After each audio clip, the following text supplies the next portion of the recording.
This chair is good. Thank you for joining us today on Coffee With. We're back at the Big Blue House on Cherry Street. In our last episode, you left us hanging. It was like the Dallas cliffhanger. You were about to tell us how you ended up with this house. This is Cindy Thrana. She and her husband Pierre are the owners of this beautiful home. You've moved in. Y'all are in the process of restoring it. But we want to continue with the story about how this house ended up being yours when y'all weren't even really ready to move yet. Right, so I would look at this house. I had it on save on Zillow, and I would look at it on Old House Dreams.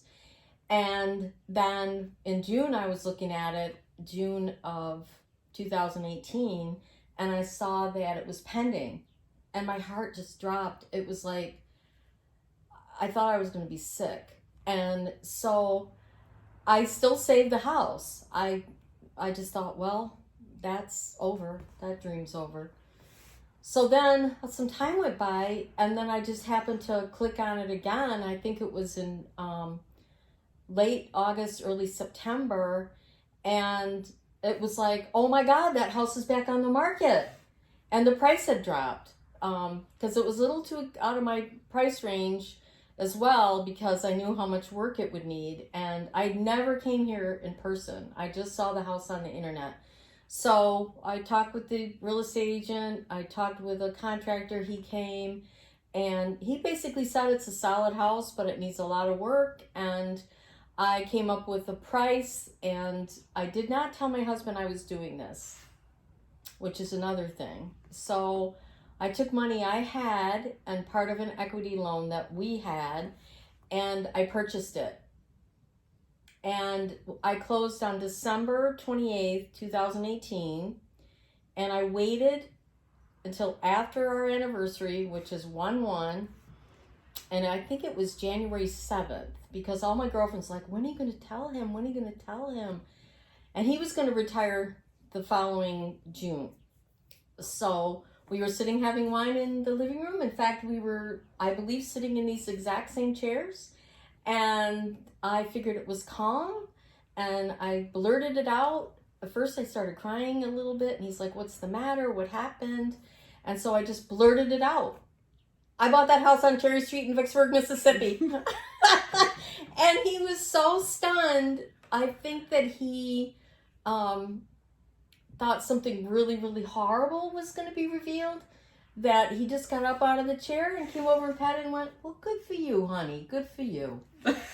And I thought, that wasn't that bad. That worked out well. That worked out good. You know, I was telling somebody that I was going to be interviewing you, and they said, yeah, I heard that she bought that house and didn't even tell her husband. I wonder how that worked out. And I said, well, he may not have known about the house, but I think he knows her, so he couldn't have been too surprised. Yeah, I'm a big risk taker, and I come from a large family. There were 6 kids in our family, and my mother, who recently just passed, she always just said to us, just go for it, go for it. And so, you know, what do you have to lose? If you fail, you fail. You can just try again. That's right. But just go for it. And if you have a dream, it's just important. Just stick to it and just go for it. And I think that's just a great thing to live by. And then, you know, at the end of the day, you have no regrets. That's right. Okay, so you bought the house, but y'all weren't quite ready to move down here. No. This was, how long ago was this? Well, we bought it in December of 2018, or I bought it, I should say. And then I came down in March. I had already hired somebody to help with the March roof. of last year. March of last year. And then what I did was I made a trip in March, I made a trip in June, and I made a trip in October. All 3 of those trips, I drove a Penske truck down here filled with stuff. So, you know, the first trip my brother helped, the second trip my girlfriend helped, and the third trip my husband came. He thought that was a nightmare, driving a truck and all of that. I thought it was a wonderful adventure, but everybody has, you know, a whole different perspective. Yeah, a different sensibility, but I thought it was wonderful. And then this last truck, when we actually moved, we had movers. And then we had to, of course, drive our car. So now it's a little harder because there's all this stuff in the way. But I decided I needed, after the experiences I was having, I needed to be here to actually see that when I paid for things, they were being done. Yes. And that had not been my experience to date. Okay, so y'all have moved in, and let's stop this episode here, and we'll record another episode and actually start showing some of the rooms. That'd be great. And we'll do several episodes like that, showing the rooms and what you're thinking about doing. And it's probably important at this point for people to know that you don't have a kitchen, really.